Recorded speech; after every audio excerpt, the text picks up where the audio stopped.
Olá, pessoal, tudo bem com vocês? Que a graça e a paz do nosso Senhor Jesus Cristo esteja com você, na sua família, em seu lar. Estamos de volta aqui com um curso de Romanos no canal Gospel Tech 316. Eu sou Alessandro Moraes e hoje nós vamos dar continuidade nesse estudo que nós estamos fazendo do livro de Romanos. Hoje é a aula número 9. Para quem acompanha aí semanalmente o canal, sabe que toda segunda-feira, no máximo terça-feira, eu posto a aula no YouTube.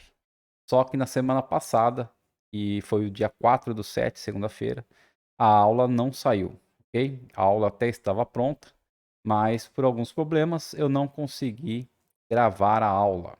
Então, a semana passada, semana do dia 4/7, nós ficamos sem a aula. Mas ok, pessoal. Hoje, graças a Deus, já estou gravando a aula aqui, já está tudo bem. Nós vamos dar continuidade nesse estudo maravilhoso de Romanos. E, enfim, antes de mais nada, gostaria de estar orando junto com você, para nós relembrarmos um pouco o que nós já vimos até agora, até a aula número 8 de Romanos, para dar um pouco de continuidade, para dar nexo a essa aula número 9, ok? Então, se você puder, aonde mesmo você está, da forma que você está, puder fechar seus olhos, inclinar sua cabeça, vamos estar conversando com o Senhor. Querido Deus e amado Pai, muito obrigado, Senhor. Muito obrigado por mais esta oportunidade maravilhosa que o Senhor está me concedendo, está concedendo a cada um daqueles que estão vendo este vídeo, Senhor. Oportunidade de estar um pouco mais próximos de Ti, através da Tua palavra, Senhor. Através da Bíblia, através desses estudos maravilhosos que o Senhor deixou para que nós possamos Te conhecer melhor, ó Pai.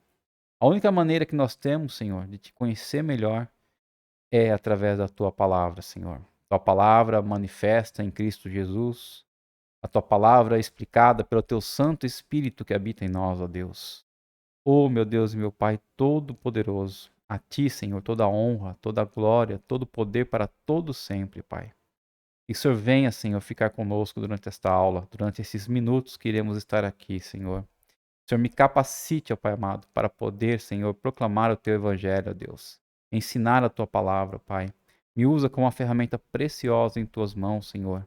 Capacita também a todos aqueles que estão ouvindo, que estão acompanhando esse estudo, Pai. Que estão crescendo, Pai. Que estão a cada semana, Senhor, adquirindo mais e mais conhecimento da Tua palavra, ó Deus. Eles possam ser também instrumentos usados por Ti, aonde eles estiverem, Senhor, seja no meio dos seus parentes, da sua família, seja, Senhor, no meio do seu trabalho, do seu serviço, dos seus estudos. Enfim, Pai, em qualquer lugar que eles estiverem, assim que eles tiverem a chance, a oportunidade, Senhor, de poder ensinar e pregar, evangelizar, que eles possam também fazer isso, ó Deus. Obrigado, Senhor. Obrigado por tudo, ó Deus. É que eu te peço e te agradeço. Em nome de Jesus Cristo. Amém. Amém, queridos. Então, fazer uma recapitulação bem rápida do que nós já estudamos. E para isso eu vou utilizar aqui da Bíblia, ok? Então, enfim, aí no capítulo 1 de Romanos, nós tivemos aí o versículo 1, Paulo se apresentando como apóstolo de Cristo Jesus, né? E depois ele vem falar sobre o objetivo dessa carta ao livro de Romanos, que é o quê? Que é apresentar o evangelho aos romanos, que é apresentar o quê? As boas novas. As boas novas que já tinham sido há muito tempo atrás escritas pelos profetas, né? Então, tudo aquilo que Deus usou de profetas lá no Antigo Testamento, falando a respeito da vinda do Messias, na vinda do Salvador, ele cumpriu através de Jesus Cristo essas boas novas. E ele estava dando a oportunidade a Paulo agora de poder pregar, espalhar, evangelizar principalmente os gentios. Os gentios são todos aqueles que não eram judeus, ok? E aí ele fala, né? E Jesus Cristo era filho da linhagem de Davi, então Jesus era homem, mas também Jesus era Deus, porque quando Jesus Cristo ressuscitou dos mortos pelo poder do Espírito Santo, ele foi provado e comprovado que era realmente o Filho de Deus. Ele era Jesus, o Cristo, né? nosso Senhor. E aí, no versículo 5, ele fala que através, né, de Jesus Cristo, eles receberam, não só Paulo, como Pedro e outros apóstolos, receberam esse chamado para poder pregar a palavra de Deus em todo tempo, em todo lugar. E o chamado de Paulo era para pregar aos gentios, ok? E aí ele fala, né, que o evangelho é o evangelho de Deus, né? O evangelho não é meu, o evangelho não é seu, o evangelho é de Deus, o evangelho é de Cristo. Então nós não temos o direito de poder amenizar ou o direito de poder deixar mais rude o evangelho para poder agradar ou desagradar, colocar medo em outras pessoas. Nós temos que pregar o evangelho da maneira que Deus nos deixou, ok? E aí ele vem a partir do versículo 8 falar um pouco mais, né, das boas novas de Deus, ok? E aí ele fala aqui que ele nunca deixa de orar pelos romanos, ok? Por essa turma de Roma, né? Porque ele ficou sabendo da fé deles, a fé deles ficou conhecida em várias cidades. Então, ele nunca deixava de orar por eles e ele tinha um desejo muito grande, Paulo, né, tinha um desejo muito grande de visitá-los pessoalmente, né? Então, isso que ele vem falar aqui do versículo 8, ok? Até mais ou menos o versículo aqui 15, né? Ele vem falando da vontade que ele tinha de visitá-los e se Deus preparasse tudo, ele ia visitá-los, porque visitando ele gostaria de ensinar mais ainda e dar algumas dádivas espirituais aos romanos e também poder receber algo de bom dos romanos, né? E no versículo 16 ele fala e por isso ele não se envergonha das boas novas a respeito de Cristo. Por quê? Porque as boas novas, porque o evangelho é o poder de Deus em ação para salvar todos os que creem. Então, o evangelho de Deus é o poder de Deus. E se ele é o poder de Deus, ele pode sim transformar, ele pode mudar qualquer pessoa, qualquer vida, qualquer tipo de pessoa, seja ela quem for, praticar o que ela pratica, ela pode ser transformada pelas boas novas, pelo evangelho de Deus. E por isso que Paulo fala, ele não se envergonha de pregar as boas novas, seja para qualquer tipo de pessoa, seja para qualquer tipo de autoridade, ok? Então, no versículo 17, né, fala que as boas novas revelam como Deus nos declara justos diante dele. Então, na verdade, nós somos pecadores. Todos nós somos pecadores, ok? Através da queda, né, nós nos tornamos pecadores. Mas através da boa nova, através do evangelho, através da salvação em Cristo Jesus, nós somos justificados diante de Deus, ok? E ele fala aqui mais uma vez, né, que o justo viverá pela fé, ok? As obras, né, que nós fazemos, as coisas boas que nós fazemos, a ajuda que nós damos a outras pessoas, são parte do processo nosso diário de crescimento, de santificação. Porém, a nossa fé é que faz nós vivermos justos diante de Deus, ok? Nós somos salvos pela graça de Deus. Não existe salvação, Cristo mais alguma coisa. Nossa salvação é só por Cristo, é só pela graça dele, é só pelo derramar do sangue dele na cruz do Calvário é que nós somos salvos. Então nós vivemos pela fé, ok? Mas nada disso, né, que Paulo está falando a respeito de justificação, a respeito de viver pela fé, a respeito das boas novas, a respeito do evangelho que tem um poder de transformação, nada disso seria tão atraente, vamos dizer assim, se ele não expôsse, se ele não fosse expor a ira de Deus. Porque veja bem, muitas pessoas não acreditam sobre a ira de Deus. Muitas pessoas acham que Deus é um Deus muito bom e é um Deus que jamais vai poder condenar outras pessoas. É um Deus que jamais vai castigar alguém. Deus é muito bom, ele não pode castigar ninguém. Deus é amor, Deus ama todas as pessoas. Então, as pessoas que pensam dessa maneira não se sentem muito atraídas pelo Evangelho, pelo verdadeiro Evangelho. Elas não dependem tanto assim do Evangelho porque elas acham que Deus é um cara muito bom e que não vai condenar ninguém, não vai castigar ninguém, ok? Mas não é isso que Paulo está nos ensinando. A partir do versículo 18, Paulo começa a expor sobre a ira de Deus contra o pecado, ok? Sobre tudo aquilo que é contra a vontade de Deus e é o pecado, Paulo vem expor a ira de Deus. E aí ele fala, né, das pessoas que são totalmente pecadoras e perversas, pessoas que deixaram de lado a Deus, né? Ocultaram aí o conhecimento de Deus, não querendo saber nada a respeito de Deus. E aí, dessa forma, Deus também entregou essas pessoas a sua própria carne, a seus próprios desejos, né? Então, enfim, essas pessoas não têm desculpa. Deus fala, Paulo fala que essas pessoas não têm desculpa em não reconhecer Deus. Elas sabem de alguma forma que Deus existe, mas o que elas estão fazendo é ocultando Deus da vida delas e também fazendo com que elas não venham a demonstrar Deus para outras pessoas, ok?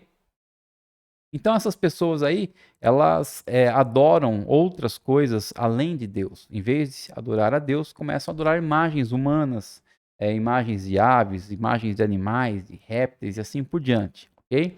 Elas começam a praticar pecados depraváveis, né? Vergonhosos. Até Paulo expressa aqui, que as mulheres trocaram a sua forma natural de ter relações sexuais por práticas não naturais, ok? Ou seja, Deus criou o homem e a mulher e criou também os órgãos, né, genitais e os órgãos sexuais para que se haja o que? O sexo normal. E aí as mulheres começaram a ter relações não naturais, ou seja, utilizar, né, de outro tipo de sexo, a não ser o natural, e os homens também, que tiveram relações com outros homens. Né? Paulo deixa bem claro isso aqui, que os homens praticaram atos indecentes com outros homens. Né? E fala até que, em decorrência desse pecado, sofreram em si mesmo, em suas carnes, o castigo que mereciam, né? Porque estavam fazendo algo que o corpo não foi criado para ser feito. E aí, uma vez que eles consideravam, né, Deus inútil, Deus também entregou o modo inútil deles de pensar. E aí eles começaram realmente a se perverter a cada vez mais, né? Então, a vida deles, dessas pessoas que não quiseram reconhecer Deus na vida delas, que ocultaram Deus, pessoas que começaram a fazer o que quisesse da sua vida sexual, dos seus prazeres carnais, né? Essas pessoas se encheram de toda espécie de perversidade, de pecado, de ganância, de ódio, inveja, homicídios, discórdia, engano, malícia e fofocas. Então, uma lista aqui que Paulo deu a respeito dessas pessoas, né? Enfim, são pessoas aí que, infelizmente, né, não mostram nenhum tipo de misericórdia, nenhum tipo de afeição. E o pior de tudo, né? Elas sabem que, de acordo com a justiça de Deus, quem pratica, quem continua praticando esses tipos de coisa, vai morrer, né? Merece a morte. Mas mesmo assim, elas continuam praticando, e o pior é o que eles incentivam outras pessoas a cometer o mesmo erro que eles estão cometendo, ok? Então, capítulo 1 de Romano, Paulo, no final, né, a partir do versículo 18, ele vem falar sobre a ira de Deus sobre esses pecados, sobre essas coisas terríveis que as pessoas estavam fazendo umas com as outras. Mas no capítulo 2, né, aí Paulo vem falar sobre o quê? Sobre pessoas que iriam ler essa carta, iriam ver aqueles pecados terríveis sendo expostos e pensar com elas mesmas. Mas eu não pratico isso, né? Eu não sou nenhum tipo de prostituto ou prostituta, eu não sou homossexual, eu não faço isso, eu não faço aquilo. Então, realmente, essas pessoas que fazem isso merecem a ira de Deus. Mas eu não, né? Eu não faço nada disso. Então, Paulo agora vem falar sobre o julgamento de Deus a esse tipo de pessoa que acha que não tem pecado nenhum, né? Esse tipo de pessoa que acha que é muito boa e por isso não vai receber nenhum tipo de juízo, né? Nenhum tipo de castigo. E aí Paulo vem falando que você também que pensa, que julga os outros, quem é você? Você está cometendo as mesmas coisas quando julga as pessoas, né? Então, ele fala aqui, versículo 2, ó, sabemos que Deus, em sua justiça, castigará todos que praticam tais coisas, né? E uma vez que você julga outros por fazerem essas coisas, o que leva você a pensar que evitará o julgamento de Deus se você age da mesma forma, ok? Então ele até fala, olha, você está vendo que Deus é muito bondoso, é muito tolerante, paciente com você, né? Não vê que essas manifestações de bondade de Deus visam levá-lo ao arrependimento? Se arrependam então. Em vez de você ficar julgando outras pessoas por aquilo que elas estão fazendo, você julgue a ti mesmo, ok? Não fique reparando, né, no pedaço de madeirinha que tem, no cisco que tem no olho do seu irmão. Veja a trave, né? Veja o pedaço de madeira que tem no seu olho. Então julgue a você mesmo primeiro e abandone o seu pecado, ok? Para que não se acumule também a ira de Deus sobre a sua vida, porque ele julgará, Deus vai julgar cada um de acordo com seus atos, né? Até falei aí nas aulas anteriores que é como se nós estivéssemos andando, né, com um gravador pendurado no nosso pescoço e grava todos os dias, todas as horas, todos os momentos aquilo que nós estamos falando, ok? Aquilo que nós estamos ensinando, aquilo que nós estamos xingando, ou seja lá o que for. No dia do julgamento, né? Eu creio que tudo isso virá à tona e nós todos seremos julgados por tudo que nós fizermos, ok? Mas Paulo vem depois, a partir do final do capítulo 3, falar que para tudo isso, para todos esses pecados que nós cometemos, se houver arrependimento, há salvação. Ok, pessoal? Esse é o mais importante de tudo, é o que nós vamos ver ainda em Romanos 3. Não chegamos lá.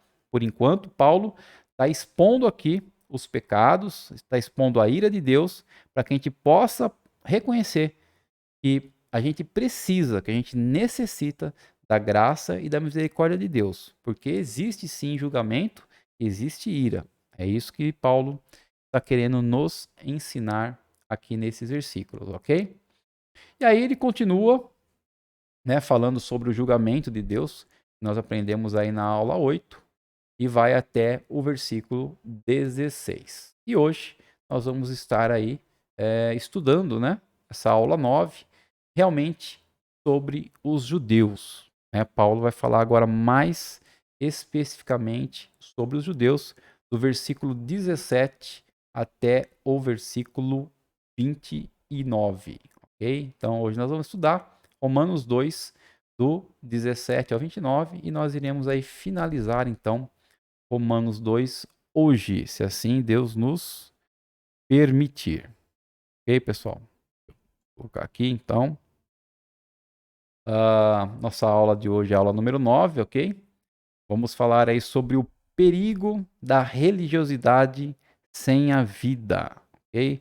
Então nós sabemos aí que principalmente os judeus eram pessoas muito legalistas, muito religiosas, né? Pessoas que tinham a lei de Moisés e por causa disso, um dos motivos, né, nós vamos ver que era esse, porque tinham a lei, se julgavam muito superior às outras pessoas, né? Mas a gente vai ver também que eles só tinham religiosidade, mas não tinha a vida do espírito, né? E a gente vai aprender aqui que só a letra pode matar a pessoa, se não houver a vividez do Espírito Santo em nossas vidas. Bom, então, até o verso 16 aí de Romanos 2, que nós acabamos de ver, Paulo estava mostrando, né, para aquelas pessoas que veem outras pessoas que pecam grotescamente e julgam essas pessoas, Paulo vem falando que elas também serão julgadas. Então não era para elas poder julgar outras pessoas. Ao invés de julgar, elas teriam que procurar ajudar essas pessoas a saírem desse caminho pecaminoso. Então, Paulo deixa bem claro que com Deus não se brinca, pois tudo aquilo que o homem semear, isto também colherá, isto também ceifará, como está em Gálatas, capítulo 6, versículo 7. Okay? Então, tudo aquilo que nós fizermos, há uma reação, né? Para toda ação que nós cometemos, há uma reação, uma resposta. Então, tudo aquilo que nós semeamos, nós iremos colher, ok? E aí não adianta, se a gente plantar batata, a gente vai colher batata. Se a gente plantar cenoura, vai colher cenoura. Não adianta eu querer plantar, né, cenoura e querer colher batata. Não vai. Eu vou colher aquilo que eu plantar. Então, agora Paulo vai demonstrar que não é somente o gentil que peca, ok? Aquele que não é judeu, aquele que não tinha lei, mas também o judeu peca. O homem que tinha o Velho Testamento, a lei de Moisés, o judeu também é pecador. Então ele vai falar, né, nessa última parte de Romanos 2, que é do 17 ao 29, sobre o perigo da religiosidade sem vida. Então o alvo das palavras de Paulo agora se transfere das pessoas, assim, entre aspas, podemos dizer, comuns, para quem? Para o povo escolhido de Deus, para os judeus, né?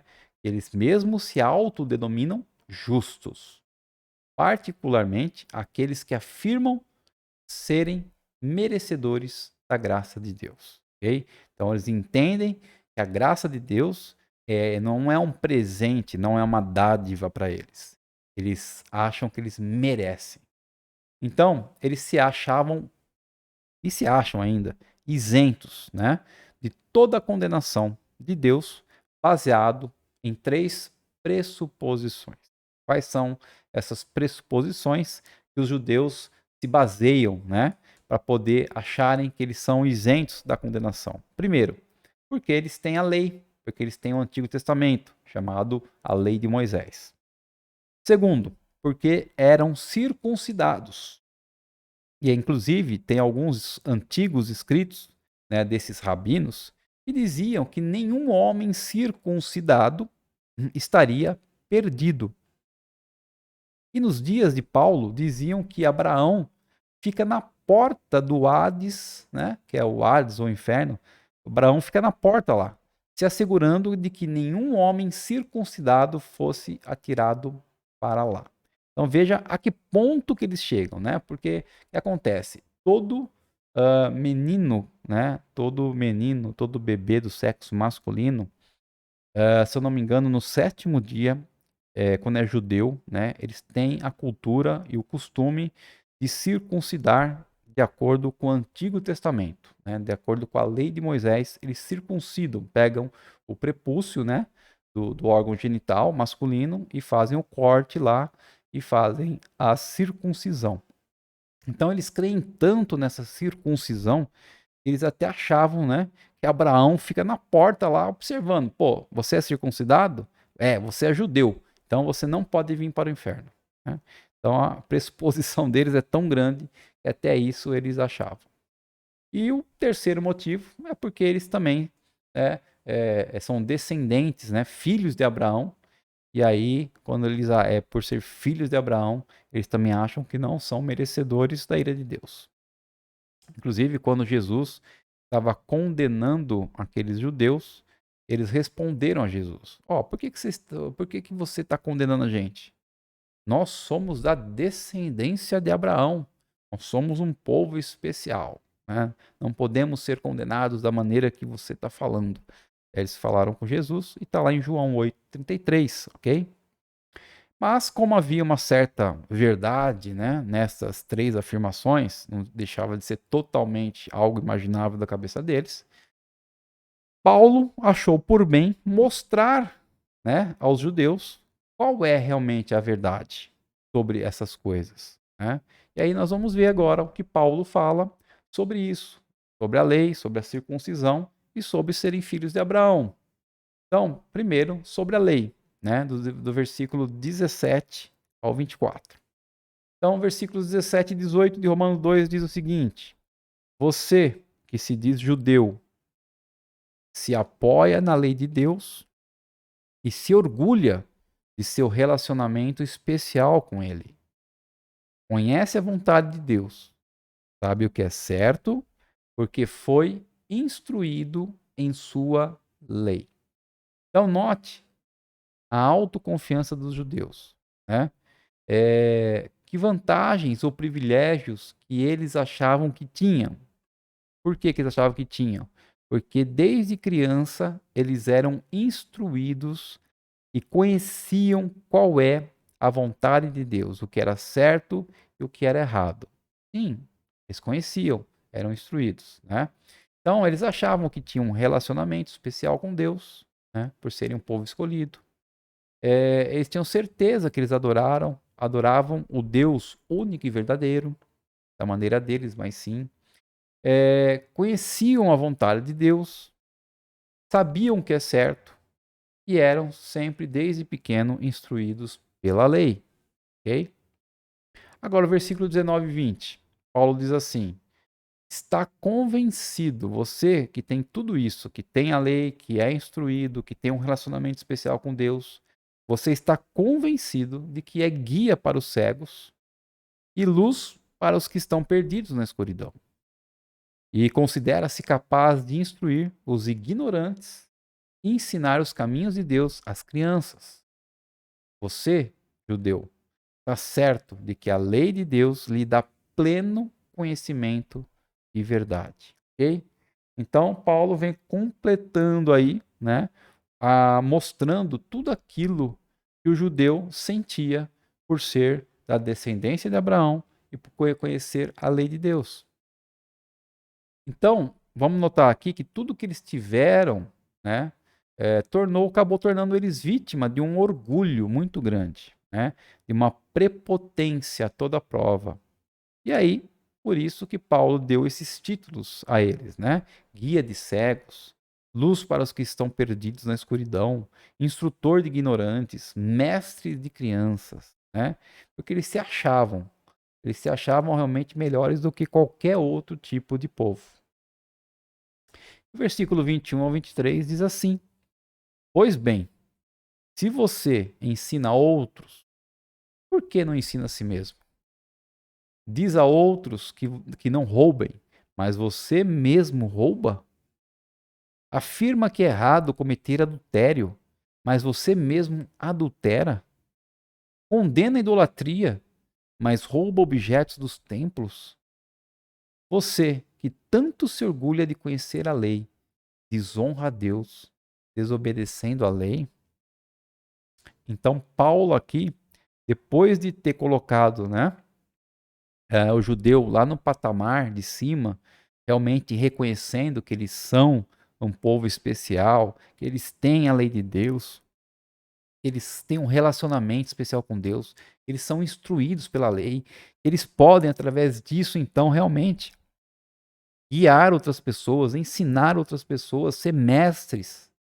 Mas aí ele chega e fala: será que vocês realmente estão cumprindo tudo isso que vocês estão aprendendo? Ou será que vocês não enxergam que apesar de vocês terem a lei, vocês não conseguem cumprir essa lei?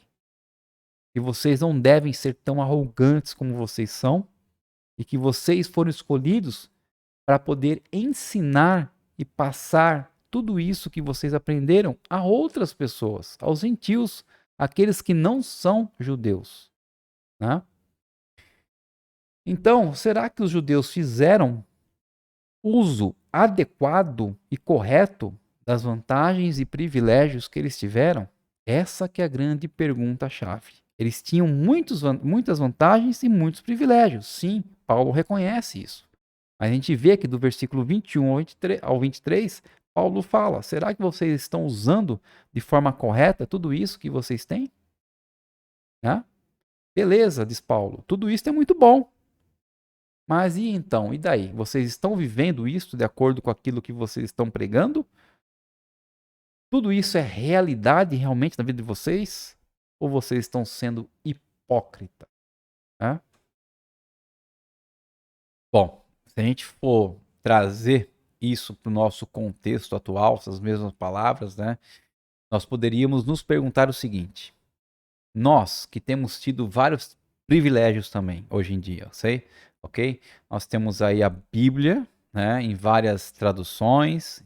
Nós frequentamos igrejas que nos ensinam a palavra, nós temos acesso a vários ensinos, várias pregações pela internet, participamos até de grupos, né, de pessoas, de células.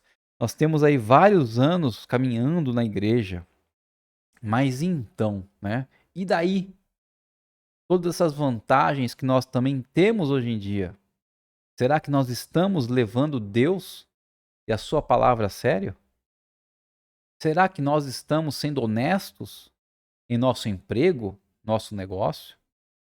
Jesus Cristo para nós é realmente, de fato, nosso Senhor e Salvador? Será que somos simplesmente alguém que está esquentando o banco das igrejas, né? Será que nós estamos realmente fazendo o melhor para Deus? Será que nós estamos correndo o risco de ser como os judeus, um religioso sem vida, um hipócrita? Alguém que fala que tem várias vantagens, que conhece muitas coisas, que tem vários anos de igreja, mas que não vive isso no dia a dia, né? Será que nós estamos correndo esse risco de ser um religioso sem vida? Versículo 24. Não é de admirar que as Escrituras digam: os gentios blasfemam o nome de Deus por causa de vocês, judeus. Ok?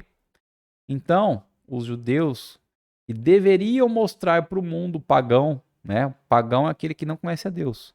Então, eles deveriam mostrar para o mundo pagão a imagem do Deus vivo verdadeiro. Eles deveriam levar o mundo perdido a ver o grande Deus de Abraão. Porém, o que os judeus faziam? Eles apenas se orgulhavam em ser a raça eleita, o povo escolhido, mas não tinham nenhum que amor, amor e preocupação com o povo gentil, com os pagãos, com as nações vizinhas, um povo que não conhecia o verdadeiro Deus. E hoje, nos dias de hoje, né, está acontecendo muito isso. Né? Muitas pessoas que frequentam a igreja e se dizem crentes, mas não são crentes, são picaretas. Né? Eles deixaram de ser o que Deus mandou que eles fossem: o sal da terra e luz do mundo. Né? Por que sal da terra e luz do mundo? Porque o sal tem a propriedade de retardar o apodrecimento das coisas.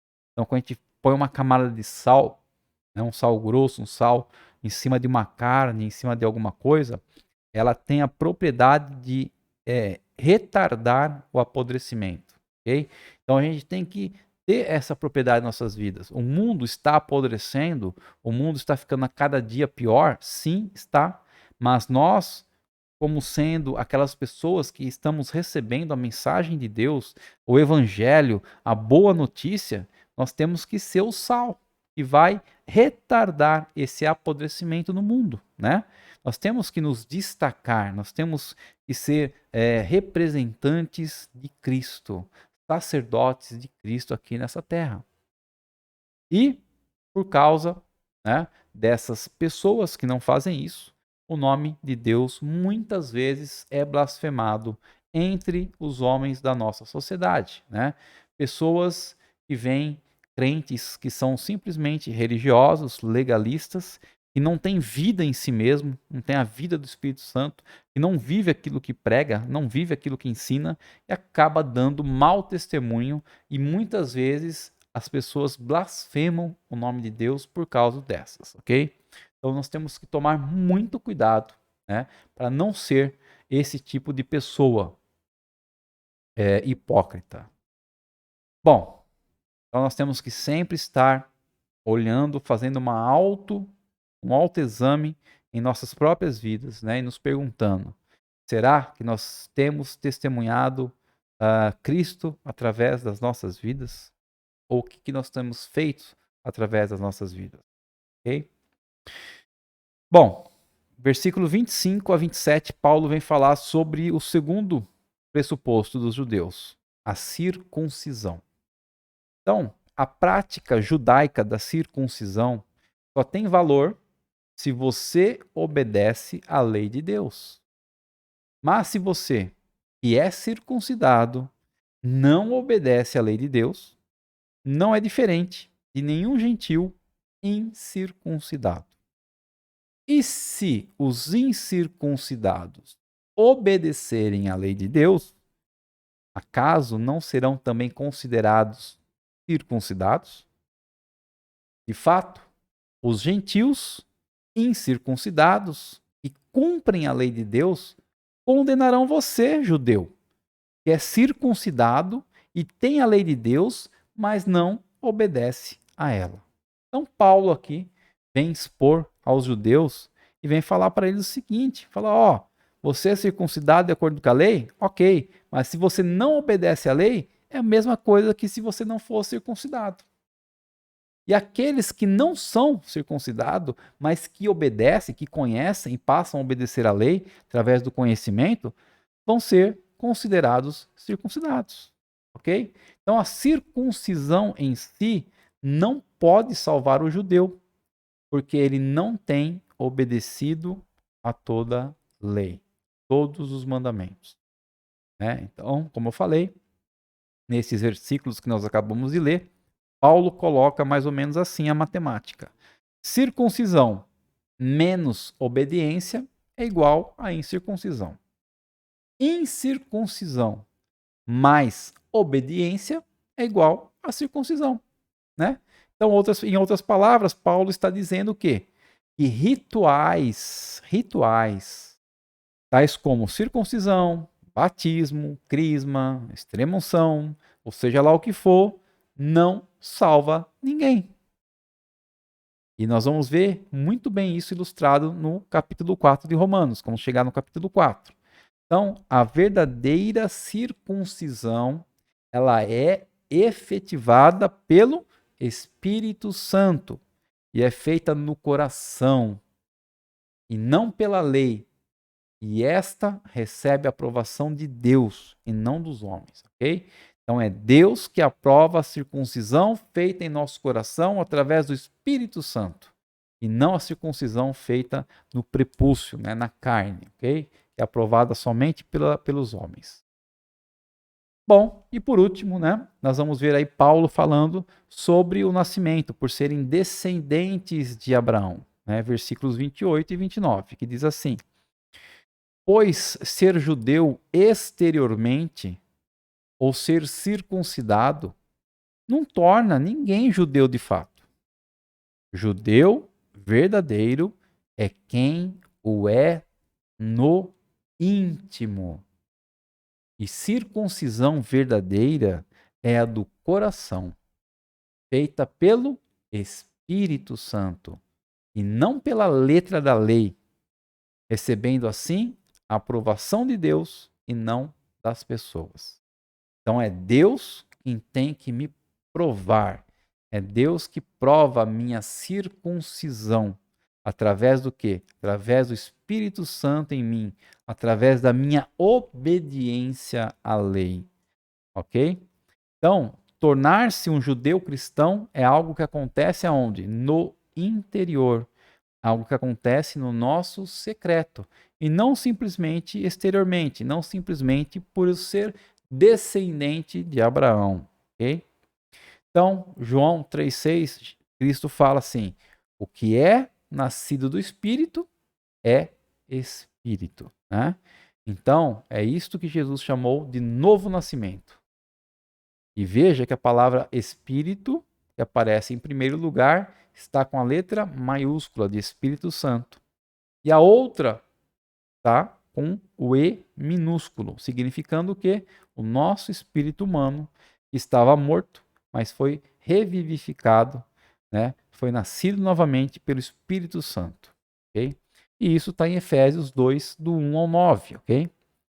E diz assim, Efésios 2, do 1 ao 9, diz o seguinte: vocês estavam mortos por causa de sua desobediência e de seus muitos pecados, nos quais costumavam viver, como o resto do mundo, obedecendo ao comandante dos poderes do mundo invisível, ou seja, Satanás.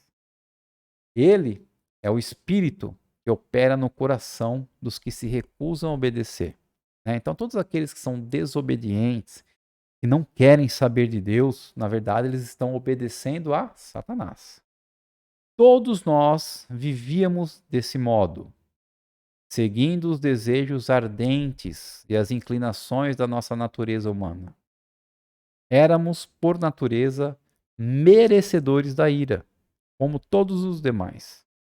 Mas Deus é tão rico em misericórdia, tão bom, tão cheio de graça, e nos amou tanto que, embora estivéssemos mortos por causa dos nossos pecados, Ele nos deu vida juntamente com Cristo.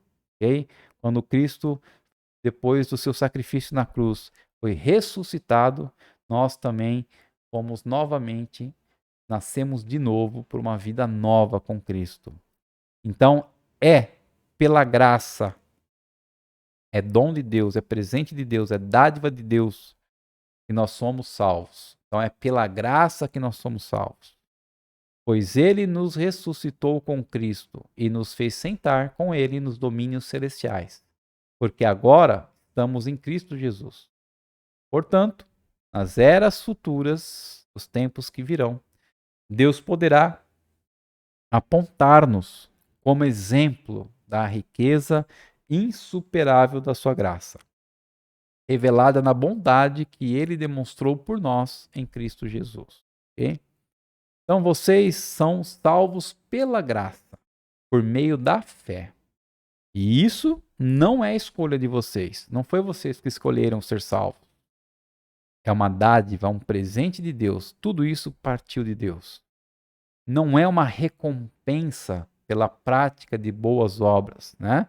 Não é um merecimento para que ninguém venha se orgulhar. Ok, pessoal?